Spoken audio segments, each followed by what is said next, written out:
Hello everyone, আসসালামু আলাইকুম। কেমন আছেন সবাই? আশা করছি সবাই খুব ভালো আছেন এবং সুস্থ আছেন। আজকে বিকালে একটু ছাদে চলে আসলাম। সারাদিন প্রচুর পরিমাণে গরম ছিল আর আকাশে তো মেঘ গুম করতেছে, একদম ভ্যাপসা গরম পড়ছে, একটুও থাকা যাচ্ছে না গরমে।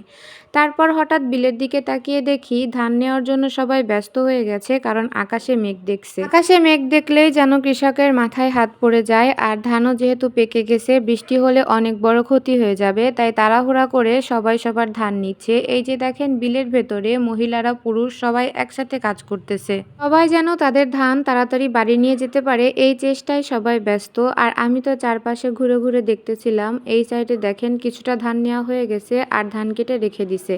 তারপরে তো নিচে চলে আসলাম আর ভাবলাম এই গরমে ঠান্ডা ঠান্ডা কিছু রান্না করা যাক। তো ভাবলাম যে আজকে ফালুদা বানাই। ফালুদা বানানোর জন্য ফার্স্টে এখানে পানি দিয়ে সাবুদানা দিয়ে ফুটিয়ে নিচ্ছি, কারণ আজকে আমার কাছে দুধ খুবই কম ছিল, তাই দুধটাকে আলাদা জাল করে নিচ্ছি। এই দুধটাকে সুন্দর করে ফুটিয়ে নিব আর তারপরে এর সাথে চিনি অ্যাড করে দিব, কারণ আমি সাবুদানার ভেতরে এক্সট্রা চিনি দিইনি। এই দুধের সাথে চিনি লবণ সবকিছুকে মিক্সড করে দিয়ে এটাকে সুন্দর করে জাল করে নিব। দুধটাকে জাল করে নিয়ে এখন ঠান্ডা করার জন্য রেখে দিলাম। আর এই সাইডে ফল নিয়ে নিছি, এই ফলগুলাকে এখন কাটাকুটি করে নিব। আর ফার্স্টে ফলগুলাকে ধুয়ে নিব, তাই কিছুক্ষণ ভিজিয়ে রাখলাম। এখন এই ফলগুলাকে কাটাকাটি করে নিব। তো ফার্স্টে এখানে কলাগুলাকে ছিলে নিচ্ছি আর তারপরে অ্যাপেল আর ডালিমটাকেও ছিলে নিব। ফালুদার ভেতরে যত বেশি ফ্রুট অ্যাড করা হয় ততই বেশি মজা লাগে, তাই আমার কাছে যে যে ফ্রুটগুলো ছিল আমি সবগুলাকে এখানে দিয়ে দিব।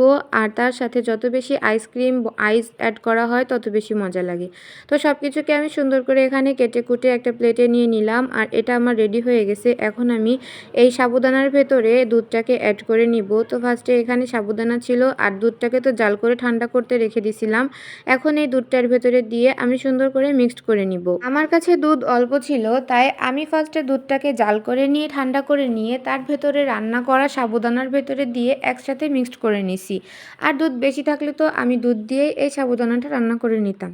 যাই হোক, তারপরে সব কিছুকে একসাথে গুছিয়ে নিয়ে চলে আসছি। এখানে সাবুদানা, তার সাথে ফ্রুট, আইসক্রিম, আইস গ্লাস সব কিছুকে নিয়ে নিছি আর তারপরে গ্লাসে আমি দিয়ে দিচ্ছি। কেকের জন্য এক এক গ্লাস করে রেডি করে নিচ্ছি আমি এখানে। আশা করছি আমার আজকের এই ভিডিওটি আপনাদের কাছে ভালো লেগেছে। আমার আজকের এই ভিডিওটি যদি আপনাদের কাছে ভালো লেগে থাকে তাহলে অবশ্যই আমার চ্যানেলটিকে সাবস্ক্রাইব করে দিবেন এবং লাইক, কমেন্ট, শেয়ার করে আমাদের পাশে থাকবেন। এই গরমে তো ঠান্ডা ঠান্ডা ফালুদা খেতে ভীষণই মজা লাগে। আর তার সাথে আইসক্রিম সব কিছু অ্যাড থাকলে তো কোনো কথাই নেই। তো আমি সব কিছুকে বেশি বেশি করে দিয়ে দিলাম আর মজা মজা করে এখানে ফালুদাগুলোকে রেডি করে নিলাম।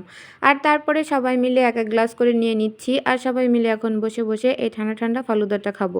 কেমন হয়েছে আমার ফালুদাগুলো দেখতে? সুন্দর না? আমার কাছে তো বেশ সুন্দর লাগতেছে। আর তারপরে আমরা সবাই মিলে খাচ্ছি আর এটা খেতেও কিন্তু ভীষণ ভীষণ মজা হয়েছে। আশা করছি আমার আজকের এই ভিডিওটি আপনাদের কাছে ভালো লেগেছে। আমার আজকের এই ভিডিওটি এখানেই শেষ করছি ফালুদা খেতে খেতে। দেখা হবে নেক্সট কোনো ভিডিওতে। আল্লাহ হাফেজ।